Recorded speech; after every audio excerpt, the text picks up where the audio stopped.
તો સુરતમાં છેલ્લા 24 કલાક દરમિયાન સરેરાશ 8 ઇંચ જેટલો વરસાદ નોંધાતા જિલ્લા તંત્ર એલર્ટ બન્યું છે। જિલ્લા કલેક્ટરે જણાવ્યું છે કે સુરત શહેરમાં 5 ઇંચ વરસાદ નોંધાયો છે, જ્યારે સૌથી વધુ વરસાદ અંબિકા તાલુકામાં પડ્યો છે। હાલ સુરત શહેર માટે યલો એલર્ટ આપવામાં આવ્યું છે અને આગામી 12 કલાક દરમિયાન ભારે વરસાદની સંભાવના વ્યક્ત કરાઈ છે।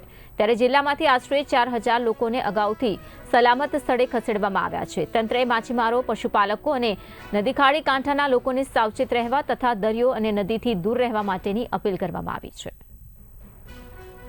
પરિસ્થિતિ વિશે સુરત શહેરમાં આપણે જાણીએ છીએ તેમ સુરત જિલ્લામાં 31 અને 1 તારીખ એમ બંને દિવસ રેડ એલર્ટ આપવામાં આવ્યું હતું, જેના અનુસંધાને ગઈકાલે સવારે 6 વાગ્યાથી લઈને આજે સવારે 6 વાગ્યા સુધી સુરત જિલ્લાના તમામ તાલુકાઓમાં નોંધપાત્ર વરસાદ થયો છે।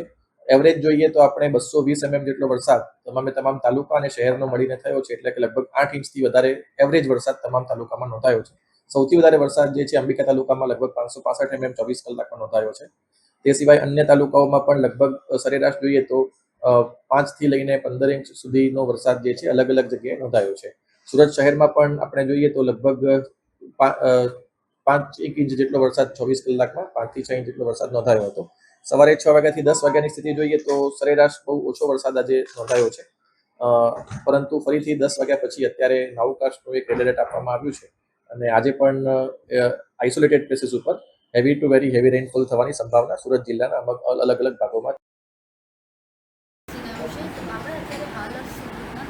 ડિઝાસ્ટર વિભાગ શાખામાં ઉપસ્થિત છે, ત્યાં નાયબ મામલતદાર પાસેથી જાણીએ કે આજે કેવી પરિસ્થિતિ છે અને આજનું કઈ રીતનું ખાડીઓનું લેવલ છે તે બાબતે જાણીએ। જી, આપનું નામ?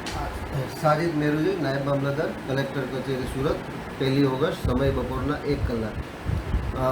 ગતરોજ જે ભારે વરસાદ સમગ્ર સુરત જિલ્લામાં પડેલો છે, જે 221 mm જેટલો એવરેજ વરસાદ છે, એટલે કે 9 ઇંચ જેટલો એવરેજ વરસાદ છે। ખાસ કરીને અંબિકા તાલુકામાં 565 mm એટલે 22